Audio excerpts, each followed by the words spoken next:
right. Well, I'm going to hand it over to Owen. I've known Owen for, I don't know, 5, 6 years. We actually connected on Bigger Pockets. So if you guys aren't on there, it's a great way to connect with other local people. I don't know if people are still using Bigger Pockets, but that's how we met. So here you go, Owen. Thanks, Josh. Thanks for having me, Lincoln. And I do have to add a little color commentary here. I think Josh thought he was being catfished the first time I actually met him in real life after seeing my Bigger Pockets picture. So appreciate you staying in touch. So let's start this off right. I've got an open tab back there. First round's on me for everybody in the room. Okay? All right, so not all at once, but meander your way up there. Thanks for having me. I haven't been on this side of the mic or this with a table between me and this guy in quite a while. So I think about 3 years since I've done an in-person presentation, but my second time in Lincoln. I think, Josh, you might have been talking at the last one I was at, maybe. I'm not sure. But so I've got a little presentation here. I'm going to probably ad-lib quite a bit, and I really, really, really want... How's the sound, by the way? Is this bad, good, loud? Okay, good. I want this to be interactive, so if anybody has questions on the topic that we're bouncing around into here, I've got several things I'm going to touch on. But I am a talker, so if you guys start, talking loud, I'll kind of take the cue that I'm about ready to get the hook from Josh. So, but I've got a lot of stuff I could cover. I want to start out actually. Who in here is still waiting to do their first deal? Anybody? Okay, we've got about 7 or 8 people. Who has rental properties? Okay, a lot of you. Real estate agents? Okay, lenders? All right.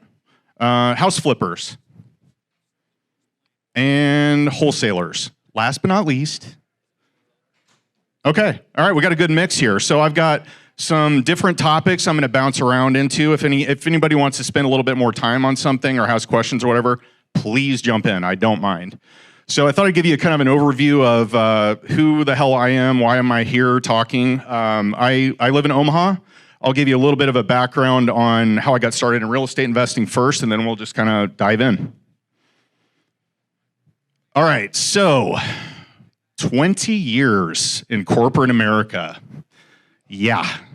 I'm 47 now, so do the math here. I was in it ever since I got out of college. I bounced around and went to 4 different schools.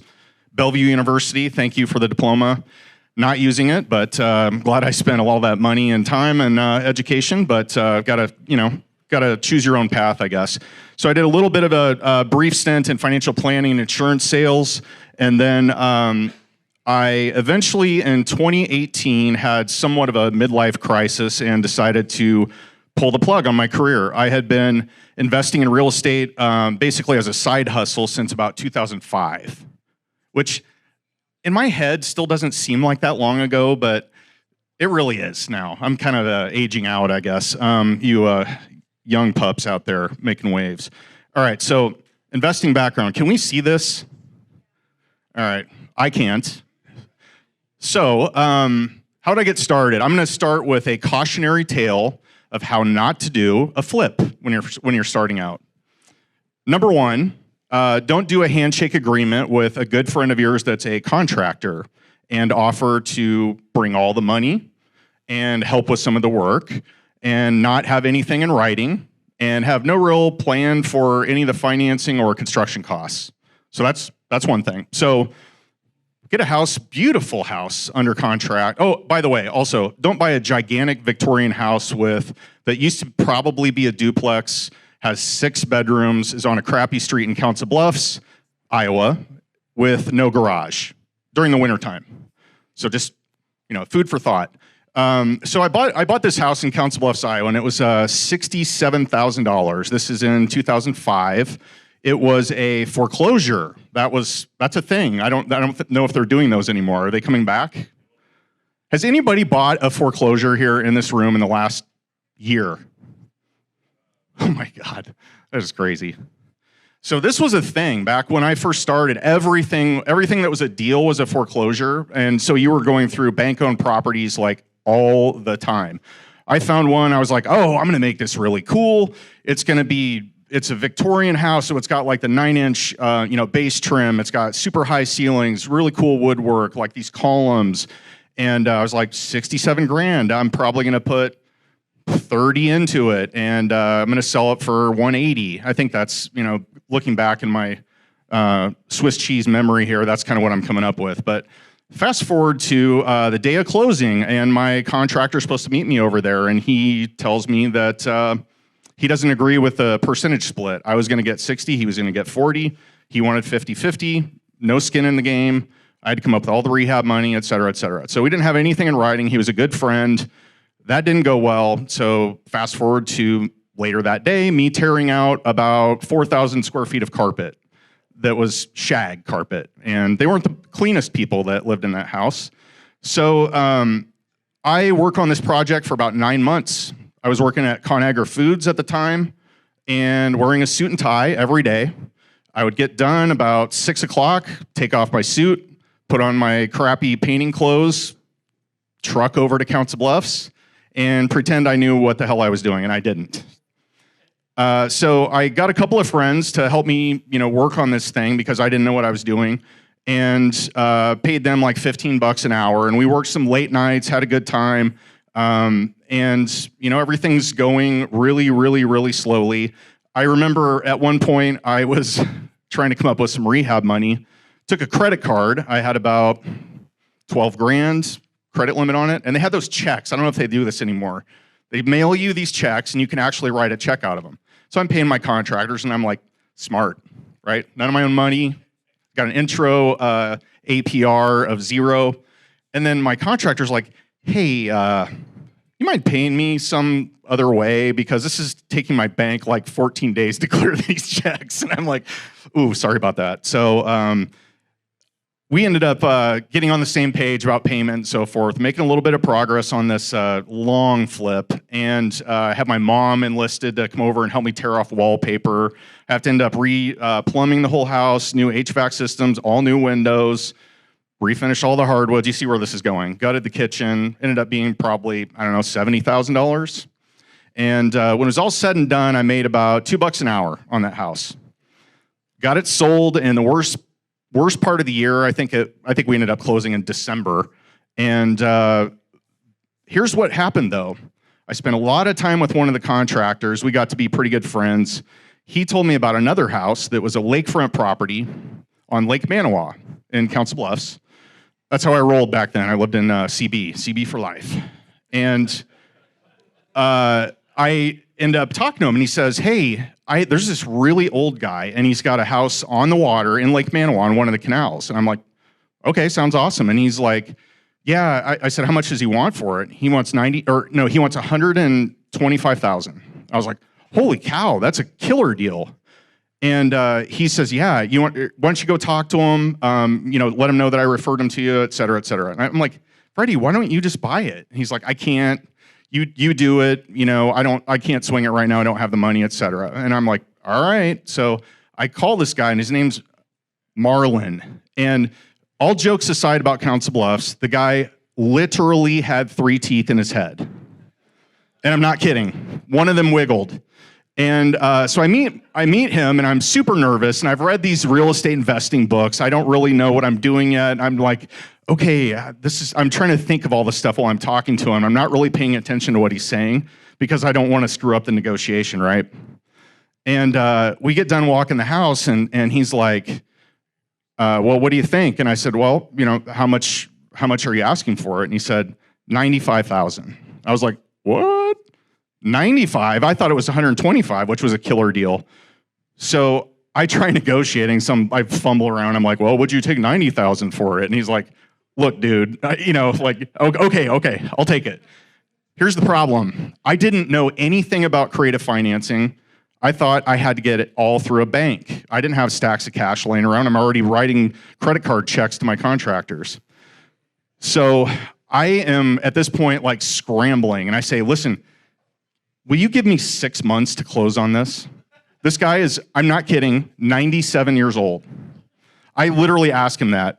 Will you give me 6 months to close? And he's like, sure. Yeah, I got nothing better to do. Okay, so he met me down at the title company. We signed the paperwork. I open escrow, and I'm like, oh my God, oh my God, oh my God, how am I gonna close this thing? I'm all nervous. And then all of a sudden, I tell a couple of people about it, and word must have gotten out because people are like, hey, heard you got a Lake Manawa house on the water. I'll give you XYZ for it. And then I'm kind of like, what is it, Gollum from Lord of the Rings? I'm kind of like, no, I want this deal, it's mine. And anyway, so I end up calling this small town bank where my wife is from, Oakland, Iowa, talked to the president of the bank, shocker, and he's like, yeah, we can do that loan, but we have to get an appraisal. And I'm like, okay. So they order the appraisal. It comes back at $165,000 as is. And I'm like, oh my God. Then I'm really freaking out because I don't know what to do at this point. I don't know how to close it. I'm worried about Marvin dying or Marlon. And I don't know if people are like going behind my back and trying to get the deal. So I'm freaking out. And so the banker ends up telling me, we'll do the whole loan. Like, we have way more than enough room. We'll do the full purchase price. And I'm like, oh my, that's cool. All right. And I'm trying to like play it cool. I'm like, oh yeah, that's an option. And really, I'm like, oh, thank God. So end up closing on the deal. You guys ever heard of wholetailing? Anybody do wholetailing here? Okay, so this was before it had a name. I decide this is how long ago it was, guys. I actually ran an ad in the newspaper, at the Daily Nonpareil, which is the Council Bluffs newspaper, and I said, fixer-upper lakefront property appraised at $165, asking $139.9. I'm like, if I can just sell this like this and not have to do this huge rehab, that'd be awesome. So my phone started like blowing up, and I'm like freaking out. So there's like 20, 25 people that call me. They all want showings and so forth. The first people I show it to, they go through it. They offer me $135, and I could not stick my hand out fast enough to shake their hand. So I made $40,000 in basically a day after I bought it. And I was like, huh. Meanwhile, I'm not done with my 9-month flip yet, the Victorian house. So ever since then, I was completely hooked, and I became a deal junkie. So I was reading everything I could get my hands on, looking for deals, calling people, networking the best I could. But the trick was, I'm still employed, right? I'm a W-2, lackey. And I'm trying to figure out how I can do this and make a go out of it. And a little before then, I had found, Rich Dad, Poor Dad. I'd read a lot of real estate books before I finally ended up pulling the trigger on this. So I felt like I had a decent education base, but I was scared shitless in real life when I was doing this. But I was determined. I knew I could make this work. I knew if other people could, that I could do it. So I believed. I look back now, and I don't think I ever had any doubt that I could be successful in it. So I think the self-belief is kind of what got me through a lot of roadblocks. And I didn't know what I didn't know. So that's another benefit. Be ignorant, you can succeed. So 40 grand later, that gives me some momentum. I decide I want to buy, 2 or 3 flip. And my problem was when I first got started, I didn't have any money. And I was like, I don't know anybody with money really that I have access to. I didn't know anything about partnerships. I didn't know how to put it all together, right? I didn't know about creative financing. All I knew is I didn't have money, and the only way I knew how to get money was transacting real estate, so flipping houses. I didn't know about wholetailing, despite my newfound success in that venture. So I went through and I ended up flipping probably 2, 3, 4 houses a year, and then I would buy a house, buy a rental, buy a house, buy a rental. Anybody else do this? At the time, there was the BRRRR strategy, as it's called now, where you can buy, rehab, rent, refinance, repeat. I was doing that, but not with like hard money or cash. I was actually just using a bank loan, refinancing out of it with another bank loan. This is back in the day when they were called liar loans. Basically, you fog a mirror, here's your money. So it's good times. Okay, so what are we on, point 2? And I've been talking for half an hour. Okay. He's used to this. So I all of a sudden look up and it's 2008. Anybody remember what happened in 2008? Some of you probably don't, actually. Not a great time to have 4 flips going all at once and about 50 hours of a regular job layered in there, and then my first child. So little stressful around the Dashner household. Also at this time, there used to be a now probably little known program called the First Time Homebuyer Tax Credit. $8,000, you actually got that in your pocket as a first time homebuyer. Made it a lot easier to sell houses to, the entry level market that I was operating in. That went kaput. And I remember at the time thinking, okay, this bank went under, markets are cratering. I have 4 houses that I can't really sell, and I'm just like, it's a race to the bottom. I'm trying to drop prices, barely made any money on those, and then I'm like, what the hell is going on? I mean, the dust hadn't even settled yet. It was like, I always use this phrase, it's like trying to catch a falling knife. You don't know where the bottom is, and you don't know, is it the right time to buy? Is it the right time to sell? What should I be doing? But I just plowed ahead. I did what I knew how to do, and at the time, you could actually get really, really good deals. Kind of the opposite of right now, right? At least without a lot of work.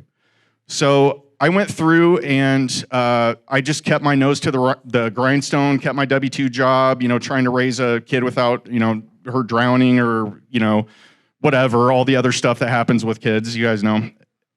And ended up basically, despite the difficulties, I just kind of kept my blinders on a little bit, obviously paid attention to the market, but I kept buying. And this is a point I want to talk about. Dollar cost averaging, anybody familiar with that term? Okay, so in the stock market, generally that gets thrown around a lot, and it's you buy irrespective of where the market is, you buy when it's high, you buy when it's low. It's basically like a 401k plan or an IRA, and you just put it on auto contribute, right? Your employer takes it out every 2 weeks out of your paycheck. Before you know it, a few years have gone by, it accumulates. The stuff you bought when it's low has really run up. The stuff you bought maybe when it was high gets balanced out by the other stuff. That was the approach I took to buying rentals, dollar cost averaging. So I said, all right, I don't know what the market's going to do. It's impossible to predict. All these really, really smart people, bankers, and all these investors on Wall Street, they couldn't pin it down. So I'm just going to keep doing what I'm doing, dollar cost average, and hopefully I'll look back 10 years later and have made some smart decisions.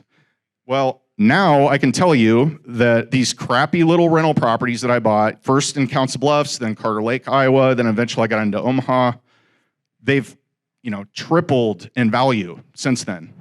Not because of me, not because I'm smart. It's because of time.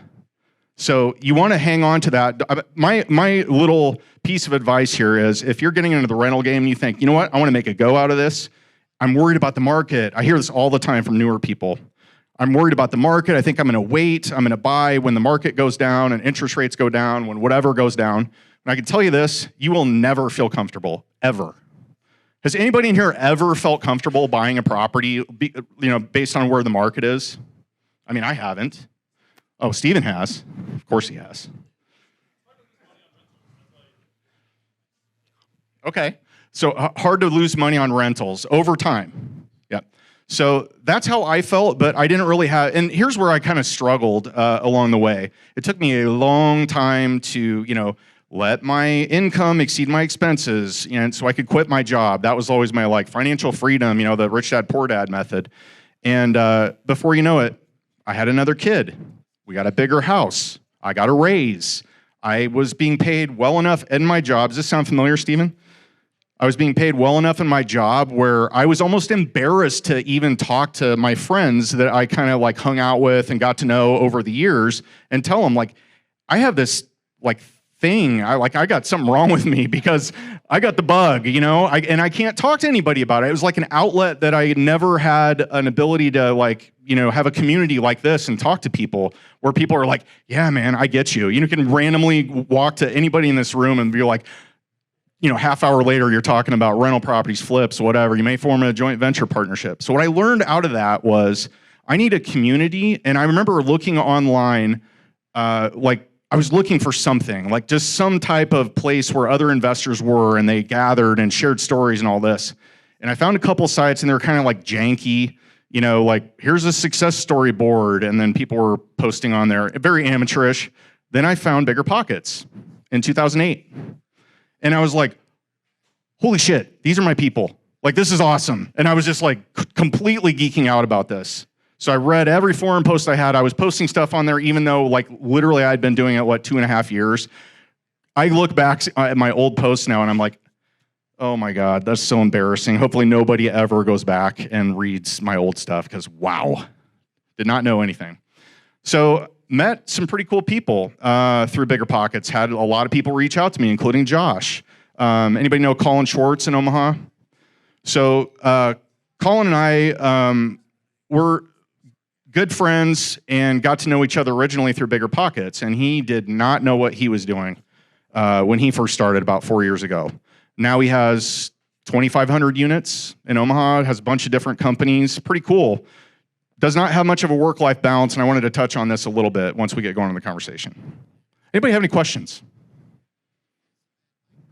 Anybody bored yet? I won't judge. Drinks?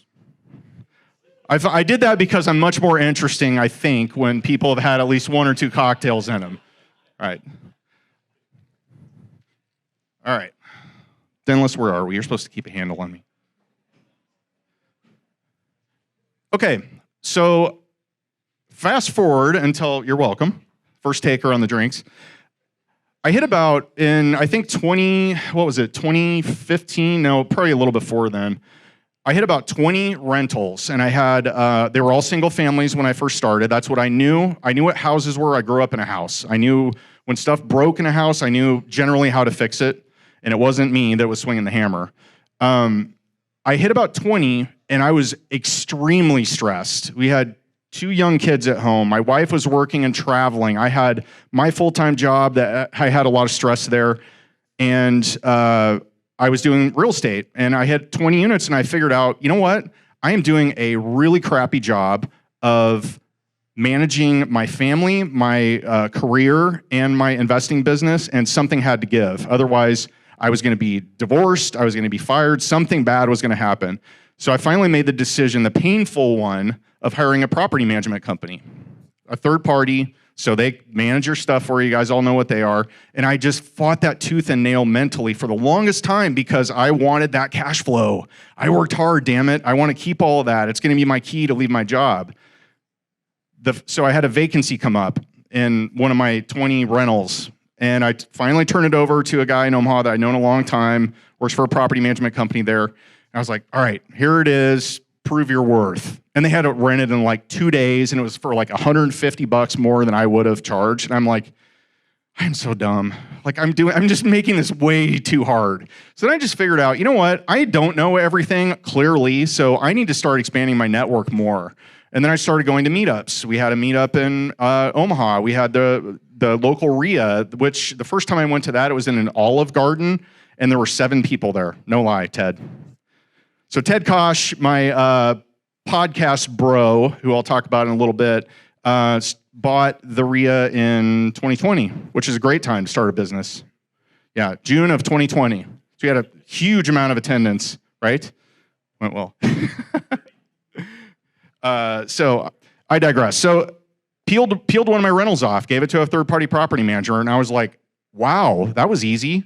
Because the biggest pain in the butt for me was always showings. It's getting make-readies done, getting contractors over there, meeting them. You know, this material didn't show up. I have to go to Home Depot or Menards or whatever when they run out of stuff. And by the time, it's like, I'm doing this on my lunch hour and at night and weekends, and super fun. So I start kind of peeling more of these off as they become vacant, and I start buying more, and I'm like, wow, this is so much easier.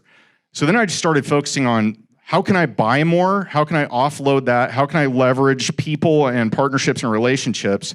And it got so much easier. In 2014, I believe, 2013, 2014, 2015, I bought a fourplex, my first multifamily. I bought it from a friend of mine. I was intimidated because the very first house that I ever bought was a townhome, right? So townhome, you're split down the middle. You've got one unit on one side, one unit on another. You got a shared wall.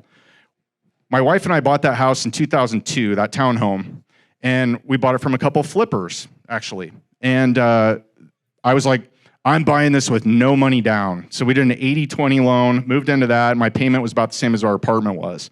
So I was like, sweet. free house. Moved in, found out why it hadn't sold yet. The adjoining wall neighbor was a 73-year-old woman who was a retired piano teacher that was teaching kids on the weekends and after school. The kids were like 5 and 6 years old. Okay, so we're not talking like Mozart here. This is more like Chopsticks and Three Blind Mice and loud, super loud, no insulation at all. So we moved out of that. It actually became my like de facto first rental property. And this,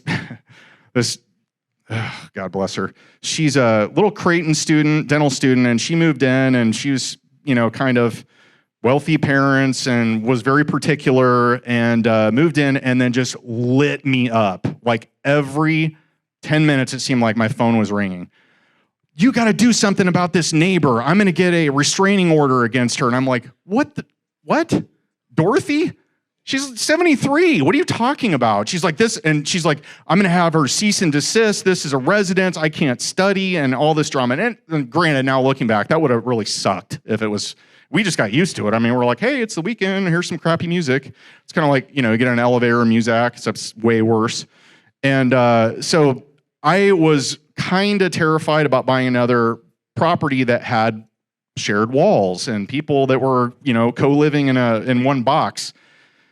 So I had that I was like damaged goods for that. And then I bought but I was like, all right, I got to give this another shot. Clearly he's doing really well with it because he had like 150 units. This is my buddy that I bought it from. He's telling me all about it, telling me about the tenants, who's good, who's bad, the whole thing. I was like, all right, I'm going to manage this just so I know what I'm going to be dealing with and see if I really want to get into multifamily proper.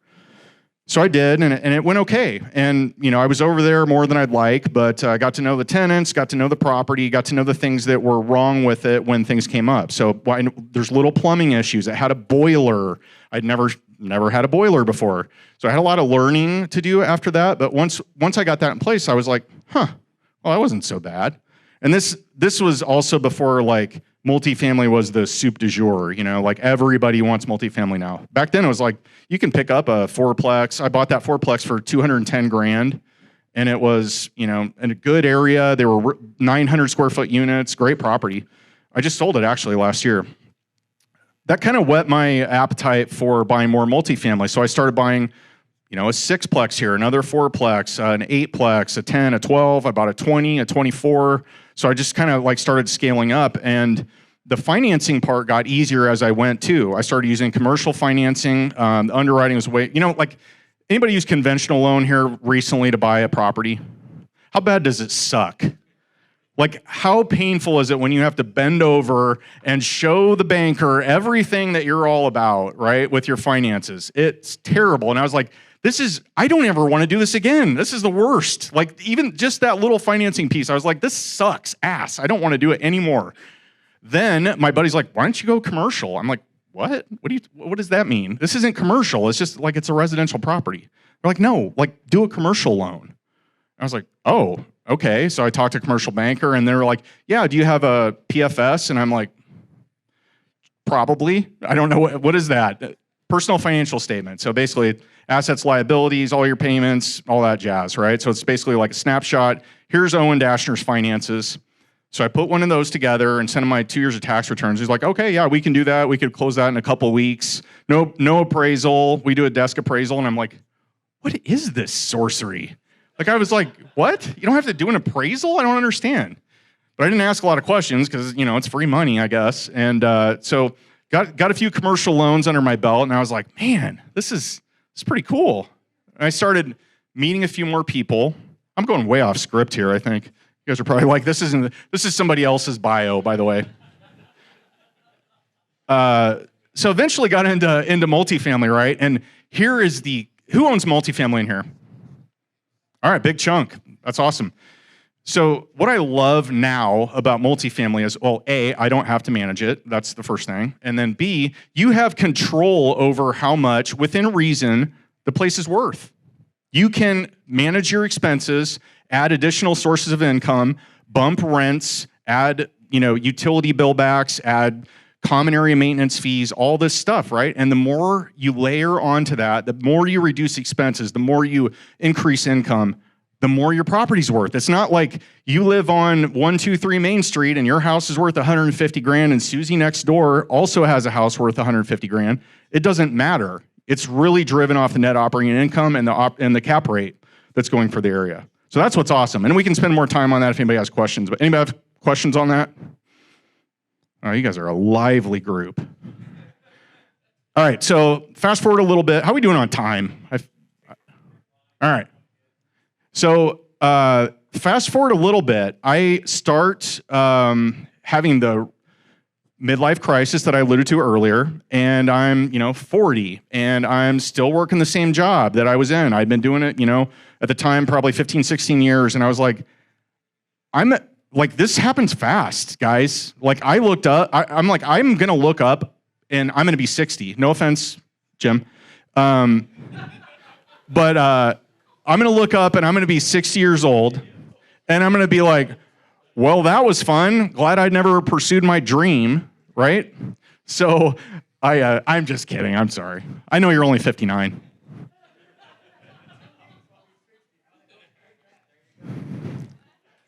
Look at that. Hey, I'll guess people's weight later too when I get outside. So, where was I? Jim, damn it, you're distracting me. Thank you. So after my midlife crisis hit, I was like, I'm going to be 60 and I'm going to look back and be like, well, I never really gave it a shot. And here I am, and I'm retired now and whatever, and not satisfied. That didn't sit right with me. And finally I made the decision. I was tired of being 70% of the man that I could be. I don't know if that hits home with anybody, but that hit me like a kick in the balls.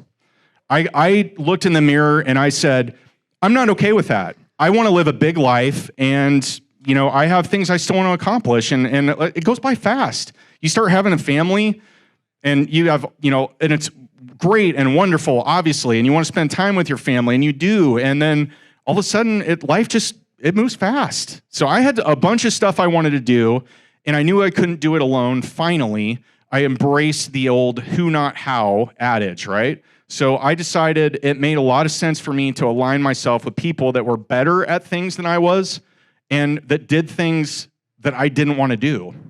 So I ended up starting a business with still my partner, Brandon Tauber in Omaha. He was kind of having the same deal, W-2 job. He was a trader for the Chicago Board of Trade for about 14 years. Super burned out, had young kids, family, and just wasn't satisfied. And so we started talking more and more and more, and decided it was kind of like misery loves company type thing, but we ended up taking the leap and forming what we call Red Ladder Property Solutions now, which is basically a direct-to-seller marketing business for real estate. So we basically do direct-to-seller marketing, get motivated seller leads, and then we convert those either into wholesales, flips, or rentals that we keep. So we do kind of a mix, and I can talk in more detail if anybody's interested on that, but we started that business in 2018, left our jobs, and just went all in. And the first full year that we were in business, we did about 50, don't quote me on this, I want to say it's about 52 flips in 1 year. And that seems like a ton, and it is, but when you don't have a W-2 job anymore, you can really leverage your time if you're smart about it. So I started getting, introduced to other contractors, other investors, and it made things a lot easier. Networking. I was able to form some partnerships on a joint venture with a couple of guys, Colin Schwartz being one, Chris Pomerlew, Peter Anaradian. We bought a 24-unit deal in Papillion. Actually, I'm going to spend some time talking about this one. This is pretty cool. So in, I think 2019, I had a buddy of mine, the guy that sold me the very first fourplex that I bought, calls me and he said, hey, I've got a deal. You need to buy it. And I'm like, I pay attention. He's like E.F. Hutton. When that guy talks, I listen. So I'm like, what is it? And he said it's a 24-unit in Papillion, Nebraska, which I know not everybody's here is from Omaha, but Papillion's a really, really good part of town. A lot of people want to live there, very good schools. So very desirable district. This is a 24-unit property, 3 8-unit buildings. 8 of the units are vacant. The owners at the time were living in Plattsmouth. They decided they want to do a fun, like HGTV type project, buy that, and they'll do it in their spare time. And guess what? One of the units went vacant. Another unit went vacant. They couldn't get a contractor to show up. Materials were late. Another unit went vacant, right? So you get the gist of this. So it's like a snake eating its own tail, this property. And I was like, oh my God, like how much do they want for it? I don't know, this is a big property for me. I'd never bought, and I think at the time they wanted they didn't name a price, but it was in the neighborhood of like $1.8 million. And I'm doing the math, and I'm like, 1.8 million. What is this? I'm used to rents for they're like $750. I can't get this to pencil out. And so come to find out, it was these units were under rented by like 40 to 50%, right? So these are townhome style, 2-bed, 2-bath units with a basement, parking in back, right by a ballpark, awesome property.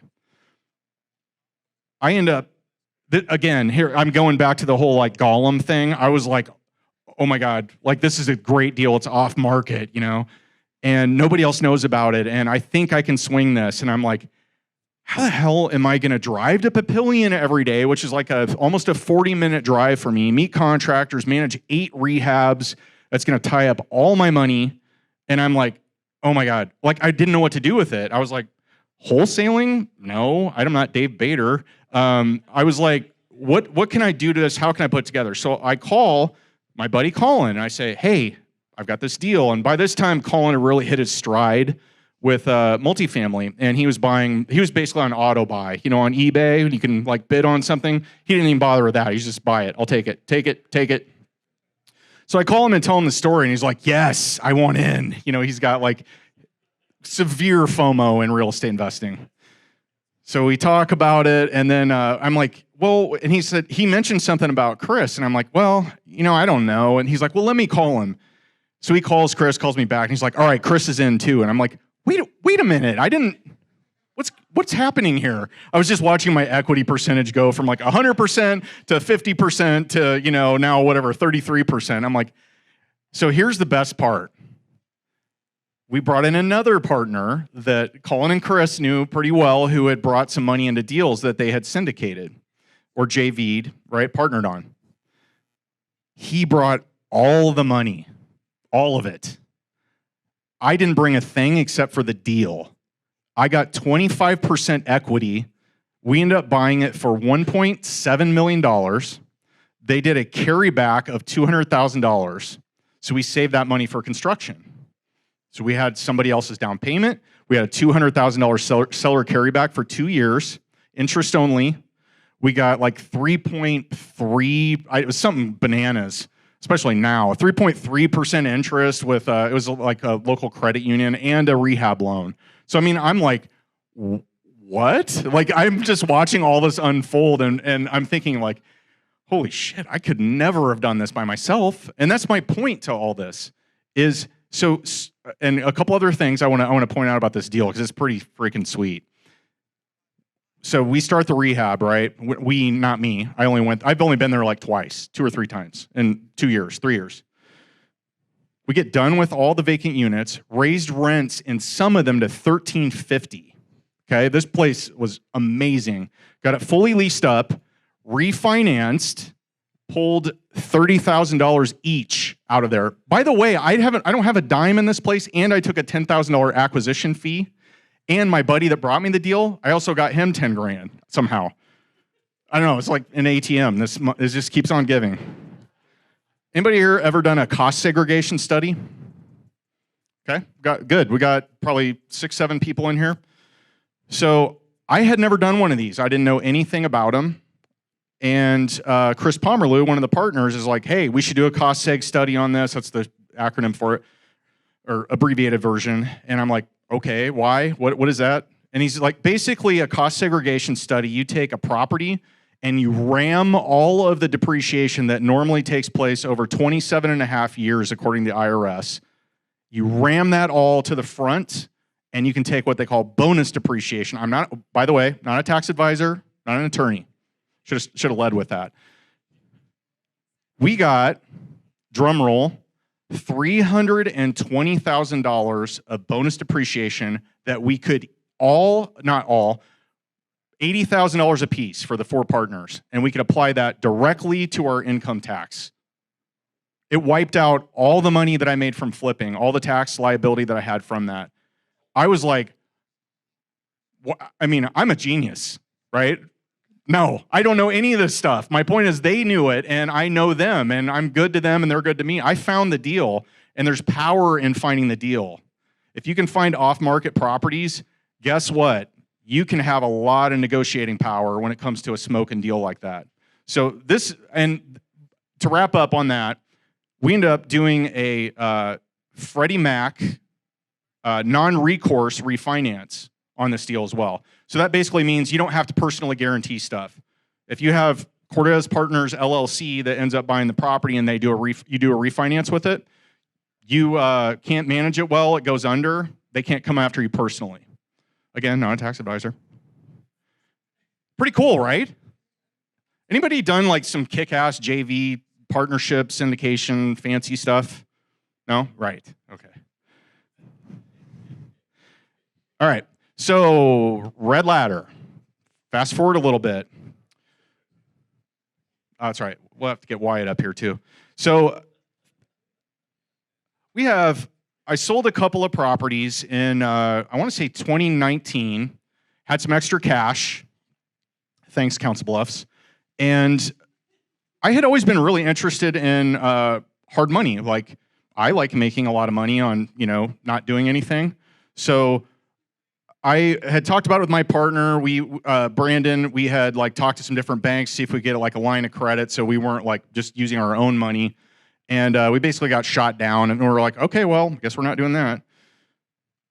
Enter about 6 months later, I think, I end up forming Liquid Lending Solutions with Brandon, Colin, Chris, the usual suspects here.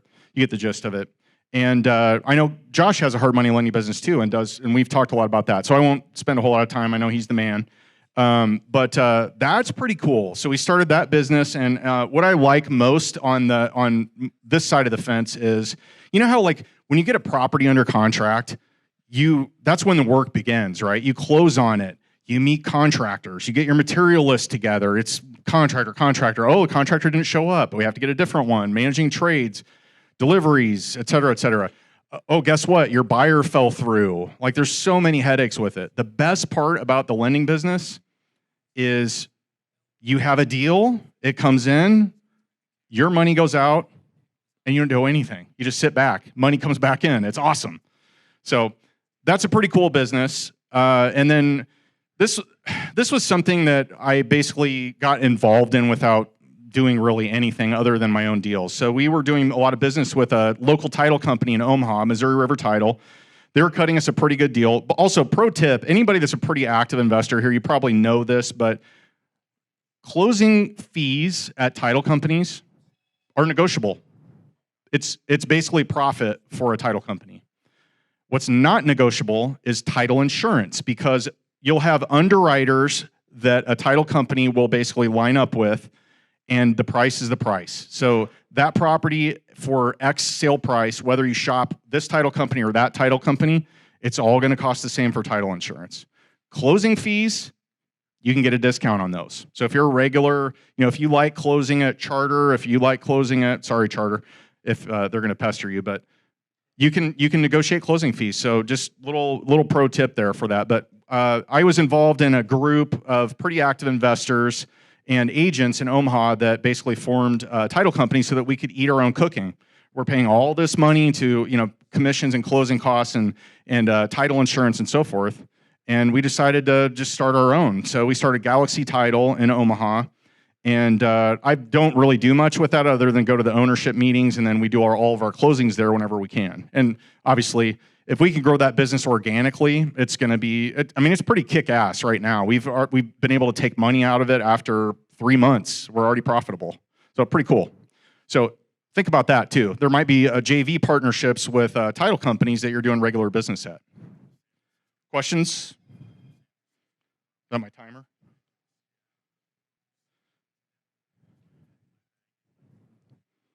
Okay, rental properties.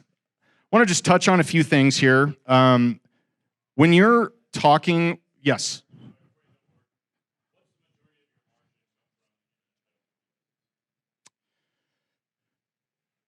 It depends on the price point or the sale price. On bigger commercial deals, those are nice. Here's what I would say: title companies, you need transactions to keep the lights on.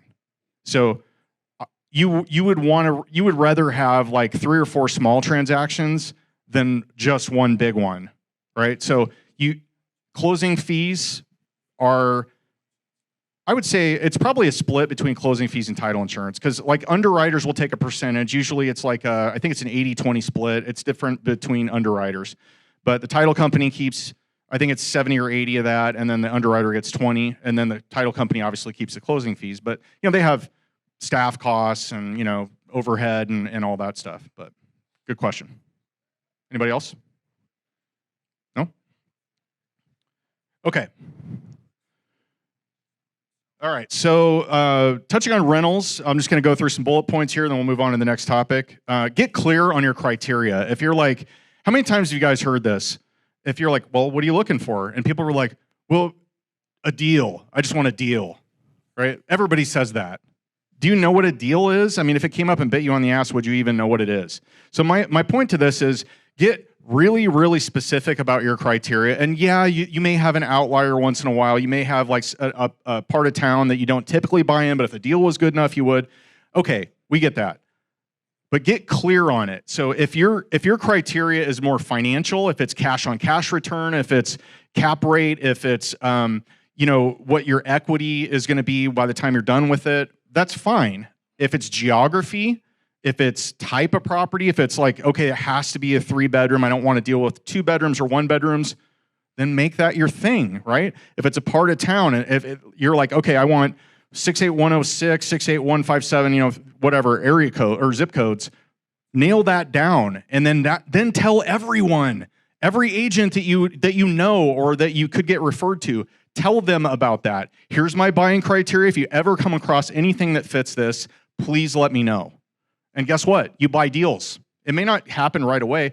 I would say you need to think of yourself as like Johnny Appleseed with this stuff. You just go out and sprinkle seeds around. You never know which one's going to grow, and it doesn't matter. Just do it.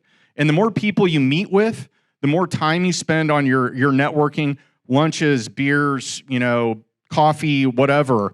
Spend time with people. Get to know them. I mean, this is a real thing. I've had so many opportunities just come to me now that like this is so much easier than it ever was. And the biggest thing that changed my whole business was are you guys familiar with KPIs, key performance indicators in the business? So basically it's like goal tracking more or less. My KPI for myself is I want to meet with a new person every single week. Every week. Whether it's a new agent, new investor, new somebody in the trade, a new contractor, whatever that is, I hold myself accountable to that. Now, does it happen every week? No, of course, I have vacations and whatever, but I have goals about that. And it seems stupid, and people are like, well, what do you get done when you go to lunch or coffee or have fun having a beer with your investor buddies? Like, guess what? I build really strong relationships with those people. Like, David, we went to, where's Nate? Is he here? Yeah, right. Okay, he's on Nate time. But we went to Bigger Pockets conference two times. Well, you didn't go last year, but I've been to it twice. Went with Dave, hung out. We got to know each other. I mean, we really hit it off there, I felt like, despite Nate being there too. And had a great time. Did I learn a ton when I went there? No, not really. But I met some really, really cool people and started forming relationships with, that's what it's all about, right? And guess what? You become friends with people, they know you're a good dude or a good gal, and you have integrity, they're going to come back around, and you're probably going to do business together at some point. They may have a deal they can't close on. Good? Let's see. Do me a favor. Somebody raise their hand on who I've met with personally. Steven, Ted, Wyatt, Megan. Sorry. Brain fart. Hi, Dennis. Lance. Yeah, so point being, I won't belabor the point here, but I just really want to drive this home because I think a lot of people have a tendency to sit around and be like, oh yeah, I don't have time to go to lunches. I don't have time to go to the RIA. I don't have time to go to meetups. Well, guess what? You're here. It's one night a month. And you can pick one night a month out and just make it part of your thing. Like, it's important. This is how you get traction. So, all right, I'll quit preaching. All right, so on rent, any other questions? Okay. So on rental properties, I don't know why it is, but it seems like I get into like a disagreement with people that are really harping on conventional loans. And like I mentioned, they're really painful. You're going to end up in commercial anyway. If you're in this business for long enough, you're going to have to get commercial loans. Just jump in. They're way easier. 1031 exchanges, I won't spend a whole lot of time on this, but I've done a few of these. I know others in the room have also done them. They're great for kicking the can on paying taxes and getting into larger properties. So if you have something that you've owned for a while, it appreciates in value. When you sell that, you can basically roll all of the profit into your next property and not have to pay any taxes on it. With some exceptions, obviously. All right. 80-20 rule, this applies to a lot of things, but I like to think about my rental properties as which ones are the biggest pain in the ass to me for whatever reason. Is it a complete outlier to my portfolio where it's like, I bought it because it was cheap and the tenant, the former owner wanted to stay on as a tenant or whatever the case is, and it's like instant cash flow, and I'm like, all right, I guess I'll buy it and keep it. And then it's like a wound that won't heal, you know what I mean? Anybody ever have one of those? Like they're terrible. It's like you'll get a property, like I have one actually that we're dealing with right now. First tenants that moved in, like just bailed, just middle of winter, left didn't bother telling anybody. Oh, also pro tip, get your leave on agreements in place in Nebraska. Ask me how I know on that. Tenants bailed, didn't know. Utilities, they turned them off. Water lines froze, how to do all the repairs, et cetera, et cetera. So I'm dealing with, for the first time, a fire in a rental property that I had in South Omaha. This is one of those houses that's like, I can just tell. You can just tell it's going to be a total pain. So it's an 80-20 rule. So we're going to sell it. So this is one I own with my business partner, Brandon. We're going to sell this and just move on because it's just one of those I know is going to be a drag on my mental sanity. Okay, self-manage it first until you get the hang of it, then leverage a property manager, period. Now, it's not always, or Wyatt's shaking his head no here, but you can have your own property management business. You can self-manage. There's no wrong answer here. If you want to do that and you don't want to blow up and like add 1 million doors and whatever, that's totally fine. I did it for a long time, but it is a lot easier for you and your like family life generally if you can leverage other people's time instead of yours. Consider partnering with people to fill gaps. Again, I'll go back to this, stuff that you hate doing. Just make a list of it. It's way easier that way. And then you can say, who do I know that's really good at this? Property management or, contracting or whatever it is. Just make a list of the stuff you suck at and or don't like, and then make a list of stuff you really like finding smoking deals, right? What advice would you give somebody that has, I've had multiple companies over the years, failed partnerships, family, friends, whatever not. I really, really struggle with that opportunity to partner with somebody on a real estate transaction. Not necessarily business, but doing real estate. What advice would you give somebody that I'm trying to find that right partner? Ooh, good question. So topic, could everybody hear Ted? So the topic is, how do you go about finding a partnership that works, that's good for both sides? Because he mentioned he's had some that didn't work out well over the years. And and I will say there's no bulletproof method to this, but one thing I would say is, everybody heard the term hire slow, fire fast? That's especially applicable to partnerships. So take your time getting to know somebody. It's like a marriage, spend time going to lunch, talk about goals, make sure your true north is aligned. Make sure this person has a lot of integrity, and the only way you can tell that is by spending time with them. Jim.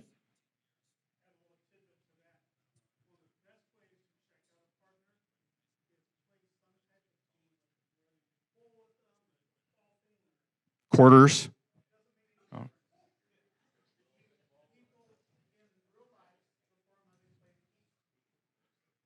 So Jim's tip, play games with people to see what, basically you're trying to figure out what their competitive nature is, how they act under adversity, that type of thing. Is that where you're going with this? Or if they're going to cheat. Okay, okay, there you go.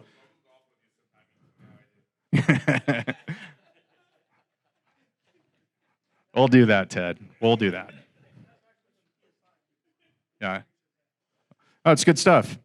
So again, on the partnerships, spend time. Don't be in a rush to just jump in with somebody. And by the way, like, get your ducks in a row early so that you don't get flat-footed when somebody comes along and says, hey, I've got a smoking deal. Do you want to partner together? And you're like, dude, I met you like 2 times. I don't know.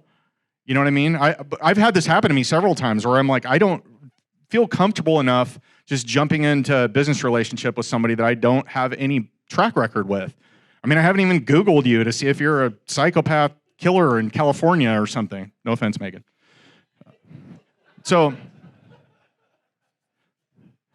I want to touch on this a little bit. So buying and selling. So this is making it rain, right? This is the checks, the way you pay your bills. Transacting real estate. Generally, you've got your obviously brokerage, type income that you can make, but this is more just for the investors. Wholesaling, wholetailing, flipping. Those are the most commonly known ones. Of course, there's real estate syndications where you can take acquisition fees and those kind of things, but I'm not going to touch on those too much. So this is you have a house, what are you going to do with it? And generally in my business, I mentioned this when we first started, but it's like, we're kind of like more of a hybrid of a marketing company that happens to flip and wholesale and like buy rentals. So it's like we find a deal and then we decide what bucket it's going to fit. And generally it's more of a case-by-case scenario. So we don't say, okay, we know we're gonna, buy and burr these 3 houses in a row. We more are like, okay, are all the bills paid? What do we have in inventory right now? Do we need some cash events so we can take that money and put it into rentals? Like basically we do an assessment. What's the current state of the business? And in general, it should be like this. Wholesaling is assignment of contract or double closing, most common. Everybody in here familiar with wholesaling? Questions on that? Wholetailing is kind of a twist on wholesaling, where wholetailing you actually close on the property. So you own it, and then generally you clean it out, clean it up, put it on the market, highest bidder gets it. Could be a DIY homeowner, it could be another investor. You just don't know, but you don't really care. You just want to sell it for the most margin you possibly can. So generally, you're going to make the least amount of money wholesaling, with exceptions. Dave Bader, before you jump in. Wholetailing is going to be your next spread. And then flipping, if you're going to spend 3 or 4 months working on a property to sell it to an end buyer, you better get paid. You better don't be an Owen and take 9 months to do it and extract all of your profit in $2 increments. But that's generally how this should work. So I have some quick bullet points here I wanted to go through. So quickest method, typically with least profit margin, LB 792. Are you guys talking about this at all? Is this familiar? Hot topic? No? Anybody not know what I'm talking about? LB 792 takes effect in July. In the state of Nebraska, it will make wholesaling, so assignment of contract, double closing, anything where you're unlicensed, it will now be illegal. Title companies are going to take direction from underwriters, so they're not going to allow marketing of a property unless you are a licensed real estate professional. Anybody hear about this? It's a big deal. Yeah, people are flipping their lids in Omaha about this and when's this take effect? And it's going to change the business for a lot of people. Billy. Well, the question is, what are we doing? We meaning my business. I have never done a traditional assignment or a double closing. Mine have all been, I bought them and then I do whatever I'm going to do after. So maybe I'll sell it to you as another investor, but it's after I close. So my business won't be affected really at all by it, but people that make a living by assigning contracts, they're probably going to either have to get licensed or align with somebody that is licensed or some flavor of that. Question?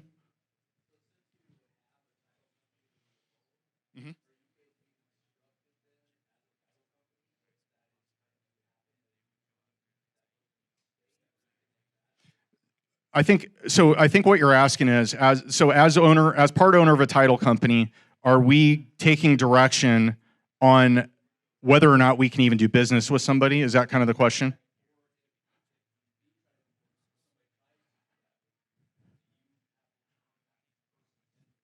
Oh, that's a great question. So I think how this is going to play out is the real estate commission enforces what happens with a licensed real estate agent or broker, right? So they're the boss. They're the, prison or the prison warden. Is that that's bad? Oh, please don't get me in trouble.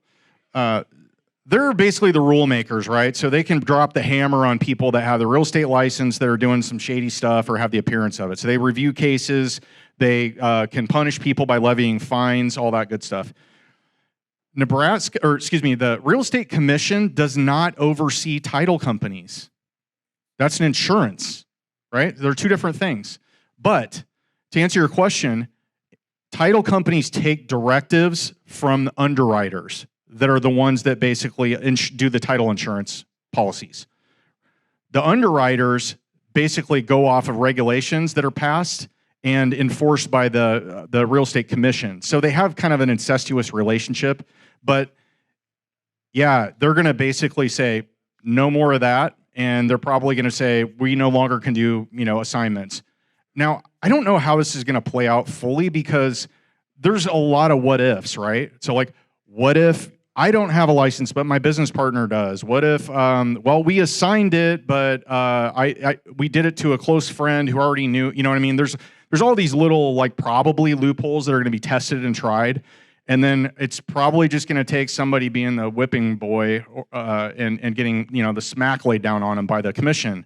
And they're pretty stiff fines. Don't quote me on this. You'll have to look it up. LB 792, but like there's pretty hefty daily fines that you're going to get hit with. So just be careful. Steven.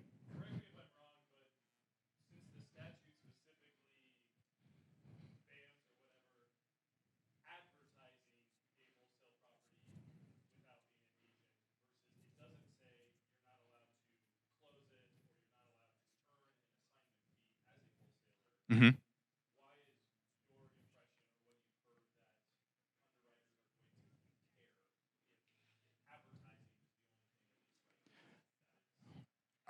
Yeah.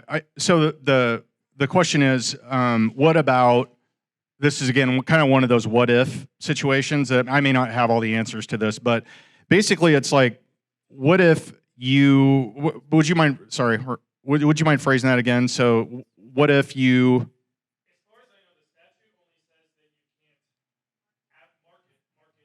Yeah.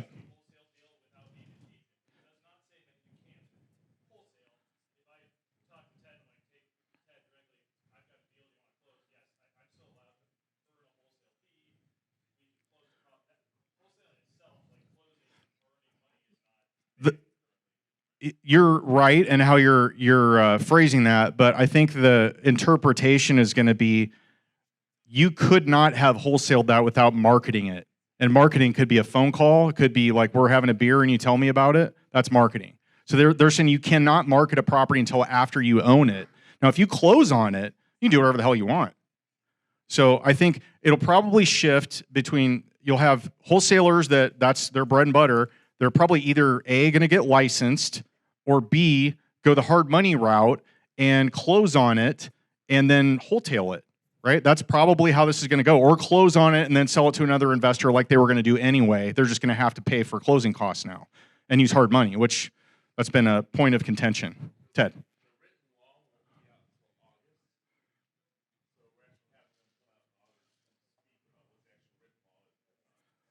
Bring your eggs. They're going to be talking in Omaha, I think. Is that what you said? Yeah. Okay. Paul Volchek.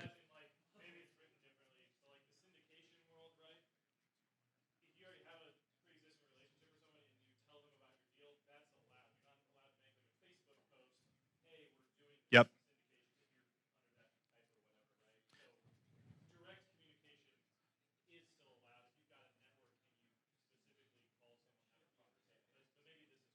Well, I think you can make an argument for that certainly, but I think it's one of those things. And I make this analogy a lot. It's like speeding. you can probably get away with it for several times, and then the one time you get pulled over and busted, it might suck. So they may make you try and prove that point. I don't know. Yeah. Yeah, I saw your post on that. So, hey, try it. Who's the guinea pig? Yeah. All right. So wholetailing, in my opinion, wholetailing is the absolute best disposition for a buy and sell transaction in a hot market. That is the best way by far, and I will die on that hill. I have made more money wholetailing than I would have by actually doing a rehab flip so many times that you would have a really hard time convincing me otherwise. Now, it doesn't always work out that way, but I love it in a hot market. Now, this market starts turning, guys, and I don't know what you're seeing in Lincoln, but Megan, do you have a question?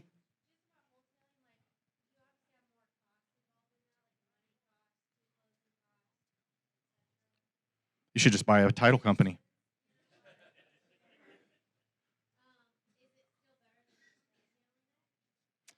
So the question is, with wholetailing, you have two sets of costs. So you've got your buy costs, you got your real estate commissions on the back end, and your sell costs, right? Yeah, and hard money if you go that route, or regular financing, so you'll have interest and so forth. But I look at it as the cost of doing business. And we have enough, okay, so we have enough volume in my business to where we have a really sweet deal carved out with our agent, or our broker, Angie, love you. She has a flat fee for us, so it doesn't matter if the house is 500 grand or 12 grand. We have both of those recently. It's still the same flat fee, so we get a pretty good rate. And I know you guys are smart in here, so you probably have some type of relationship too with your agents. But it's a good question. So you do have those costs; they don't go away, but you can reduce them by negotiating in many cases. And your margins are like sick right now. I mean, they're going kind of the wrong way with all this interest rate nonsense that's happening. So be a little more cautious of that, and really don't jump right into something that's going to be a super heavy rehab, I think, until like the dust settles a little bit. At least, I know that's not always avoidable, but it's weird times right now. Okay, so wholetailing. So flipping, I think everybody's familiar with that. You buy a house, put the work into it, sell it to a retail buyer. These are a time suck. Right? You got to manage contractors. You got to deal with expenses. You got to deal with, just drama with neighbors, like all kinds of weird, bizarre stuff. Former owners may show up. So that's something to think about with flipping. But pay attention to your margins and always rerun your comps midstream, especially when we have such a volatile environment that like we've got right now. All right, next slide. So I talk about this a little bit. So this is lead gen or lead generation. So how do you come up with leads that are off market? And let's talk about on market for a little bit. MLS and realtors, everybody knows that. You get on, you have an agent you work with, they access the MLS, they pull a list of properties, you go out and see them, you make an offer, you get outbid by somebody that paid 50 grand over for cash and they're owner occupant. So it's just crazy, this market right now. We still go after MLS deals when they're good, and we'll do. Everybody has an escalation clause now, and trying different tricks to get deals. But you can still get deals out there if you're quick, you pay attention, you have your criteria dialed in, so you can jump on something right away. Networking, beat this horse to death, but other investors, friends, people in your center of influence, title companies, construction people, rock stars know rock stars, right? So get referrals to other people that can help you grow your business in any aspect. And this is, I kind of alluded to this, but make an email template. Do you guys get called by wholesalers, like even ones from out of town? I do all the time. And I got tired of like spending 20 minutes on the phone explaining like, here's what I'm looking for. Here's the price point. Here's the part of town. Here's the type of rehab, blah, blah, blah. So finally I just made an email template. And if I get a call, and they're like, hey, what's your buy box? And I'll be like, what's your email? I'll just send that off. And of course, I'm polite about it, but you want to save your time because you get asked that question a lot. So criteria is important. Get that nailed down. Just get it in a nice email template, fire it off when needed. Marketing. direct mail, online, networking. We've talked about these. So 2 things I'll talk about here. The cheat code to getting an online presence is using an investor website template builder. So like, anybody have a Carrot website? Investor Carrot? No? Oh, good. Okay. Lead Propeller is another one. So these are basically like, how do I get my business online? So when somebody Googles sell my house fast in Lincoln, your website is going to pop up to the top or the top 3. And generally, if you can't rank in the top 3 on a pay-per-click campaign, don't do it. You're going to be pissing money away. Any questions on that? No? Jeez. Okay. So pay-per-click is like a vertical passing game in football. You can literally buy your way to the top tomorrow if you have enough money. So you could set your marketing spend with your pay-per-click company at 10 grand a month, and guess what? You'll probably be first in most keyword searches that people are going to do. Sell my hoarder house, Lincoln. Like, I'm getting divorced. How do I get rid of my house fast? My ex-wife's a psycho. Like, all those things you can rank near the top, right? So pay-per-click is vertical passing game, quick strike. You can score quickly. It's expensive when you miss, right? You can burn through a lot of money with a mismanaged pay-per-click campaign. SEO, think of it like building a long retaining wall. You're laying the blocks, laying the blocks, laying the blocks. It's a foundation. The more content you put out there, basically SEO, search engine optimization, is when you are organically found online. So if somebody's like, garage door repair Lincoln, and there's like 3 ads that pop up, and then generally what do? You skip over those, and you go to the highest ranking one right underneath it. That's SEO. That's the power of SEO. Those leads are free. Pay-per-click, every time somebody you can get clicked to death. Like, if all you decided to band together and click on my website, that would really suck. It's like $40 a pop. So please don't do that. I'll buy you another drink. All right. Time? All right. Okay. Raising capital. Good topic? Bad topic? All right. Raising money. Save it the old-fashioned way. That's one, old-fashioned right there. Right? So it's boring, right? It takes forever. Like, nobody wants to save. So you can do that, and you can, it depends on what pace you want to go, right? Like, so if you want to buy like a rental or like 3 or 4 rentals, you want to do it over time, nobody's saying you have to go out and like syndicate and buy 1 million deals in a year like Wyatt does, but you certainly can. But if you're going to do that, you're probably going to burn through your cash right away and have to find other capital partners or debt partners. So house hack with an FHA loan, keep it as a rental, rinse and repeat. Anybody familiar with this? Up to 4 units, you can get an FHA loan that you have to put 3.5% down in. And if you buy a 4-plex, it is like the Burr method on steroids. So you can live in 1 unit, rent out the other 3, live there for, is it 1 year? Am I, fact check me here? 1 year. Move out, rent that unit that you were living in, do it again. It's awesome. I've never done it. I wish I even knew what that was back then. Okay. Can't read that. Wow, this is a terrible slide. Huh. Okay. All right. Partnerships. I was talking earlier, like, find somebody that has what you don't. Money. Find somebody with money. Access to money. Borrow money as a debt partner. So if Ted has, 200 grand and he's like, it's in my checking account, I don't know what to buy, I'm hiding it from Jessica, please borrow it. And we negotiate, and I say, I'll give you 8% or whatever a fair interest rate is. And he might believe in me because he sees I'm a hustler, right? And he'll say, I'll just loan you the money, do whatever you want with it. That's the best type of debt partner. Somebody's like, they believe in you, they trust you, you have free reign to do whatever you want with that money. Within reason, Ted. And so that's perfect. But there's a hybrid, right? So you could have somebody that does seller financing. Let's say you're buying a property, and they're like, you know what? I don't want to get smoked with capital gains taxes. So why don't I hold the note? And I've done this. I was like, okay, I've read about these. I'm not really sure how they work, and they're like, what do you think about 3% interest? This is no kidding. Like, I still own this duplex on like 82nd and just in Westgate in Omaha, 82nd and Center, great area. 3%. I had to put 10 grand down, and they carried a note for 110,000 over 30 years. Yeah, 3% interest, pretty sweet. So there's possibilities like that. So it all starts with a conversation. Be like, and what I like to say to sellers at times, if I'm trying to go down this path, is not like the confrontational, like, will you loan me that money? No, you just say, what do you plan to do with the money? And shut up. Because they may be like, well, I want to buy this place in Florida, or like there's a large cocaine shipment coming in, or like, I don't know, it's just going to sit in my checking account probably.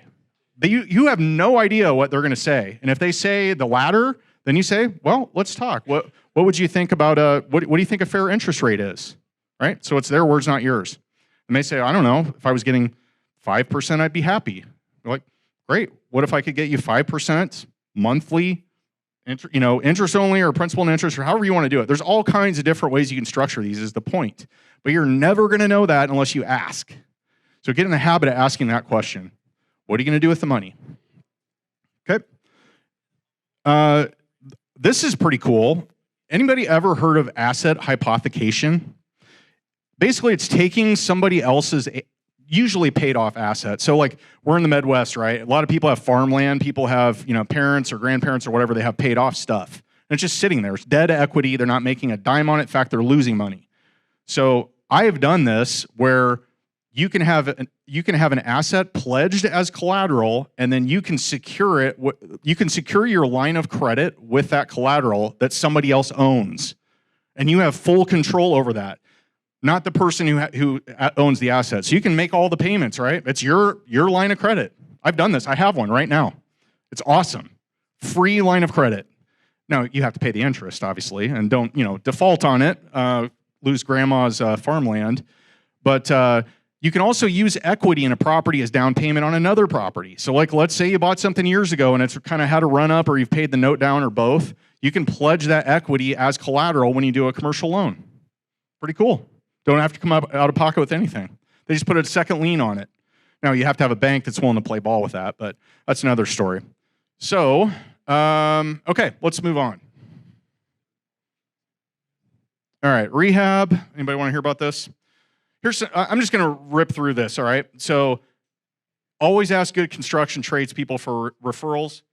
RKR, rock stars, no rock stars. So you have a kick-ass plumber that you love, find out who he loves for an electrician. Who's he like working around that isn't going to mess up his stuff, right? Trim carpenters, all kinds of trades are, usually you're going to have people that run in the same circles. Find out who they are, get to know them. Invest in combo lockboxes. I really should have these on Amazon. What is it? Amazon Shopping, like when they have the pantry where you don't even have to order it. It just shows up. Like, I need those. I constantly lose lockboxes or just leave them, forget them on houses. They're good to have. This is a good one. So create a spreadsheet with SKUs for a bunch of different construction materials that you use a lot. Cabinets, doors, trim, countertops, tile. What color is your paint? How many times have you been asked that? Or maybe you go out, maybe you're the type that loves doing, the Tarek and Christina thing and making a house pretty and choosing different paint colors in every room and every time. I cannot do that. I suck at it and I don't want to. So I have the same boring color that I use every single time, and I have a picture of it on my phone saved in a share file that I can send to a contractor. It has the formula on it. So I just say, here it is. And same thing with flooring until they run out of it. We're having all kinds of supply chain problems still, but it's good to have that stuff. That way you have something to work off of. All right, don't over-improve. We just talked about this a couple weeks ago, but here's one thing that I know. There's no quicker way to get out over your skis than to let a construction budget go off the rails. Here's one tip that I've learned over the years. You don't have to do everything to a house unless it's in a really high price point. So usually in this lack of inventory market, you can make a house good, but you don't have to deck out the basement or pimp out, every single bathroom. Maybe you choose one bathroom and do it to the nines, and then you leave the prison bathroom that's in the basement as just is what it is. Maybe throw a coat of paint on the floor and call it good. People generally are not going to walk away from that type of house just because it has one crappy bathroom. If it has a good one upstairs and a nice kitchen, good flooring, lighting, all that, that'll sell the house. Basements are a money pit. All right, get contractor. Oh God, I wish I could follow my own advice here. Get contractors to use technology, smartphones with email. Just able to open files when you send it to them. That is a godsend. Saves a ton of time.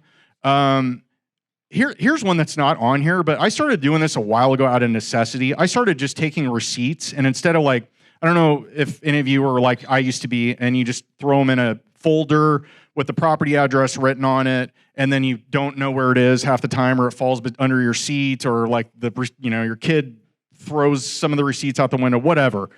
You get the point. Create a share file, take a picture of your receipt, write the address on the top of it before you take the picture, take a picture of it, put it in a Google Drive, delete it. It's gone. You don't need it. You don't need the hard copy. Just store that on your computer. Tax time, it's all nice and pretty. You just make one property file, have all the pictures of the receipts on there, boom, you're done. All right, let's see here. Go to paint color formula. Get 3 deep on plumbing and HVAC, especially if you own rentals. Those are your 2 most common calls that you're going to get. So have good plumbers that are going to be available at the drop of a hat, and probably some that are able to handle, you don't want all mom and pop, like Joe. I'm Joe the plumber, and I have my one truck, and I can do one job at a time.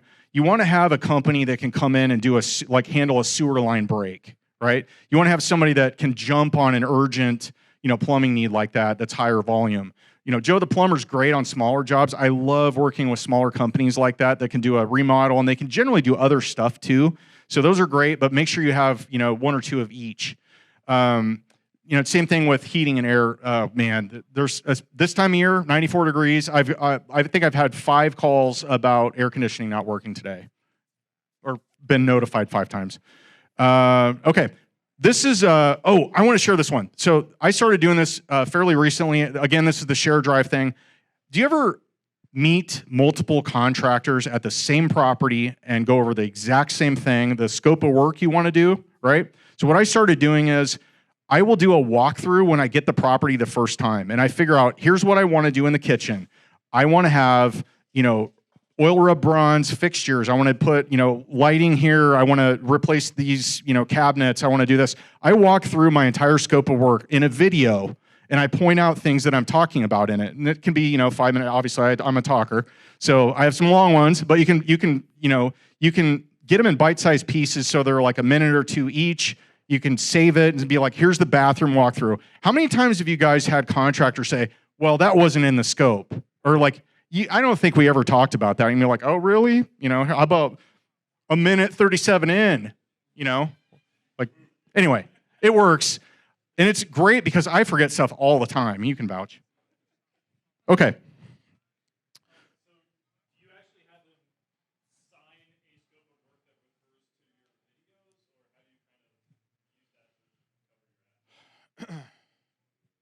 Maybe I should start doing that. No, I haven't had to do the, badass that I was just acting like, but I haven't had to do that, but it's there if I need it. Thank you. Good. It depends on, I'm fortunate now that most of the contractors we work with, we've done several reps with. So early on, yes, it sucked, man, trying to figure out but again, that goes back to getting referrals. So a lot of times if I'm, I'll be looser with somebody that if you were like, hey, Owen, you should call this guy. He's a freaking rock star. He handled a whole gut remodel. I didn't have to show up. The punch list was done, all that stuff. Then I'm not going to be all over him about well, you didn't sign this lien waiver here. I don't care. Just get it done. If I don't have to babysit them and I know they're still doing it, but I also like to show up at different times if I'm just starting to get to know somebody, because generally they're gonna be like, oh, he only shows up at 4 o'clock. Let's go smoke a blunt at 3, then we'll come back. No, I'll show up at 3 today. I see what you're doing. So, all right, here's some more quick tips. Here's what so these are a little bit of negotiating quick tips, right? So get in the habit of asking, is that the best you can do on price or terms or whatever it is, right? Is that the best you can do? And I'm talking Radio Shack, you go to the, car dealership, you're dealing with contractors, like any life situation where you're about to enter, some type of monetary agreement with somebody, ask that question. And it's not like, my wife hates it, by the way, like full disclaimer here. Like she's just like, oh my God, please get me out of here. Don't say it. But I tell you what, that question has saved me, I don't know how much, but it's got to be close to $100,000 or more within the last probably 3 or 4 years. I'm not kidding. I worked at Radio Shack, Ted. That's hurtful.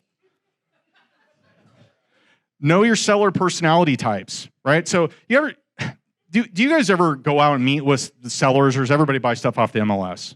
Motivated sellers, yes? Anybody? Help me, please. Thank you, Wyatt. Jim? Okay, so when you're meeting with sellers, right, you're going to have sometimes people that want to tell you their entire life story, like me, and you're going to have some people that just want the price. I just want the number, you know what I mean? So my advice here is read the room. Don't act the same way every single time you're meeting with people, right? Because people react differently. But get in the habit of listening and ask, tell me about your situation, and shut up, right? Let them tell you why they want to sell, what they're going through, what their pain points are. That's when you can come in and say, I think I can help you. And everybody's different. I had had a seller that was in jail last week, and we closed on the property while he was in jail, and he doesn't have a car. I picked him up from the old mall in Council Bluffs, drove him up by his house, met our contractor there. He was supposed to have a U-Haul there on Friday. Guess what? No U-Haul. He's disabled also, so I wasn't, and this, by the way, my contractor called me when I was on the way here, and he said, we have 2 rooms, cleaned out of the house. Do you guys know what a 40-yard dumpster looks like? It's 8 feet tall, right? I'm not sure. Somebody help me here, but it's over 20 feet long, 8 feet tall. You can fit a lot of crap in there. It was full after 2 rooms, okay? I did find some really cool Lord of the Rings actual swords there that I posed with, so bonus. But anyway, my point on this is, like, he has problems. He doesn't have transportation. He doesn't have money. He told me he was going to get a U-Haul. Meanwhile, I have my guys waiting there to clean it out, and they're like, bro, TikTok, they're standing around. There's 3 of them, right? And I'm like, all right, let's buy this guy a U-Haul for a day or 2, get his stuff moved over to his storage unit. I'll pay for it. Problem solved, I think. TBD. Part 2 tomorrow. All right, so don't chase off-market deals because they're off-market. I've heard so many times people will be like, oh, I have this off-market deal, and they try and make something out of it when it's not. Just let it go. Just because it's off-market doesn't mean it's a great deal. Mic drop. I like to do this. So always ask the seller if they own other properties. I think that's an easy one. But just get in the habit of doing that. If you're dealing directly with somebody, be like, you have anything else you'd sell? And they may be like, well, have you seen my wife? Or I have a motorcycle, or I have another duplex down the road. So I like to do this. So I use a 2-step pricing. Basically, I'm trying to find out what they want for a property, right? I do this literally all the time. You don't say, what do you want for it? That's a way different question than, what do you think it's worth? Everybody has some idea, even if they will tell you, I have no idea. I've heard this so many times from people. I have no idea what it's worth. And you say, well, what do you think it's worth? Like, do you know anybody that's sold in the neighborhood? Like, do you know any houses down the block? And you start asking questions like that, and they'd be like, well, I know the one sold down there for $225,000, but mine's way nicer, so it's probably like $250,000. And then now you know really what you're dealing with. Or they may say, well, my sister is a real estate agent, and she looked at it, and she thinks it's worth X. Now you know what you're dealing with, because you have her in the seller's ear, and you're coming along as an investor saying, well, I'm going to give you $150,000 for it. And she's going to be like, yeah, bye-bye. Like, my sister told me. So get to know your audience, ask those questions, and then you say, what do you think it's worth? What would you take for it? And that answer to that question is always different. You would think it wouldn't be, but it is always different. They will always take less. So network in small groups. I love to do this. So I'll do like pop-up happy hours in Omaha. Drives people crazy, but I still love doing it. Pop-up happy hour. Happy hour today from 2 to 4 p.m. or 3 to 5 or whatever it is. Make it if you can. And generally like a dozen people will show up. Have beers, talk about deals. I've actually had deals happen from that happy hour, like crazy. So get invested in the people around you and get to know more of them. Again, I touched on this one earlier. Make networking one of your KPIs or goals that you measure. Meet with somebody new every week if you can. Create a personal financial statement and a real estate bio. So one page, here's my experience in real estate. And if you don't have any experience in real estate, talk about your business experience or your partner's experience. Grab their experience and lean on that. And have that ready when you're meeting with a new banker, new lender, new partner, new somebody that's going to do a joint venture with you, syndication, that kind of thing. If anybody wants a copy of this, mine's not awesome, but I have a bio. I'd be happy to share it with you. I have a personal financial statement template. If anybody doesn't have one already and they really would like to, please reach out. I will email you what I have. Okay. Talked about the last one. We'll skip that. 15 minutes? That was pretty good. Okay, questions? Yep. Okay, thanks.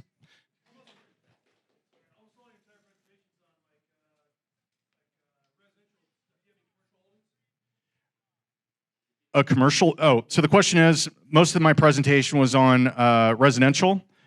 His question was, do I have any commercial experience or properties? I have a commercial bay. I have a mixed-use building, and the rest of mine are like, I don't know if you qualify larger multifamily as commercial, but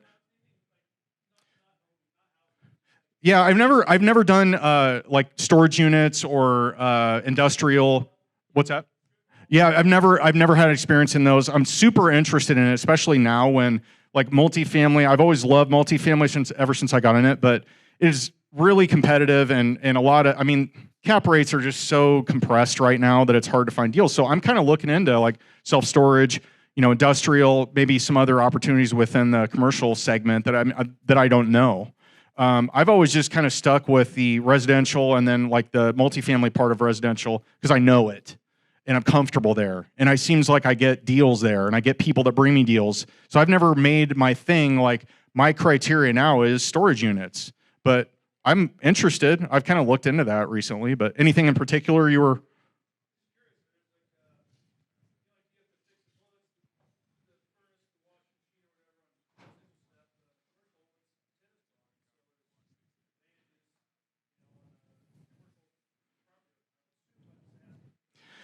I was so his follow up was, commercial doesn't have tenants, toilets, and stuff you have to fix all the time. It's lower maintenance. I mean, that's kind of the gist of it, right? And that's a great point. I was really kicking around getting into like maybe looking at small office or retail, and then COVID came a knocking, and I was like, oh boy, like I really thought small office and retail and all those segments were, I thought it was going to be a lot worse than it is. And I think we're probably still maybe not far enough removed from the pandemic to see how that's really going to play out. But yeah, no, I'm intrigued. I just have never pulled the trigger. Megan. The question is, am I changing anything I'm doing with interest rates rising? And I would say being more cautious for sure about the things that we're going to keep.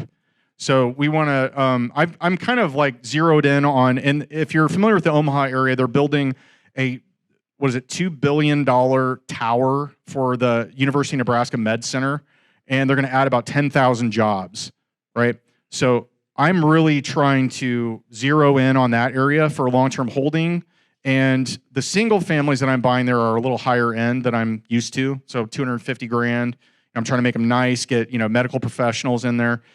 The interest rate thing, it's gone up like crazy. I mean, what was it, 3.11 in December this year, or this in 2021? Now it's what, 5.2 6.23, I think, was the last 30-year fixed quote that I saw.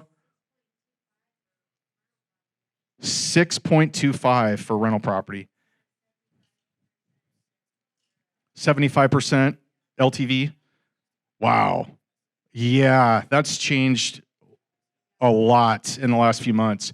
So I guess my stance on that is I will underwrite it with the higher interest rates in mind, and that'll be my deciding factor on, I'll basically have to stress test it more. So I wouldn't be surprised. I mean, depending on what happens with the conflict, and this may age badly, but by the end of the year, the Fed's talking they're going to raise interest rates, 3, 4 more times? We could see 7, 8% by the end of 2022.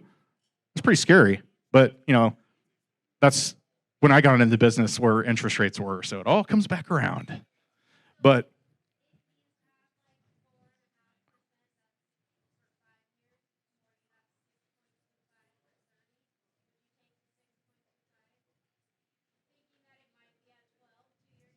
I don't know. I'm a gambler, Megan.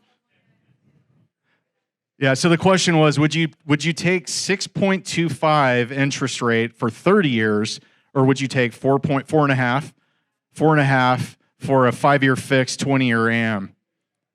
I would probably take the 5-year fixed.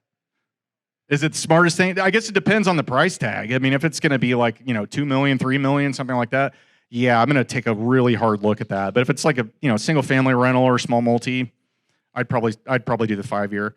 I'm hoping that we eventually get supply chain issues sorted out and interest rates correct after whatever happens.